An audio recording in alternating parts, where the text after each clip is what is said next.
ব্যবসায়ে সফল হতে গেলে কঠোর পরিশ্রম, অধ্যবসায়, সময়নিষ্ঠা, সততার বিকল্প নেই।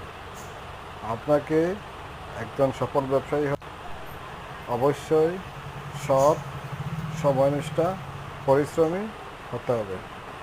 আপনি সততার সহিত এবং ন্যায় নিষ্ঠার সাথে সৎভাবে বিজনেস করলে আপনি অবশ্যই সফল ব্যবসায়ী হতে পারবেন। মানুষের সাথে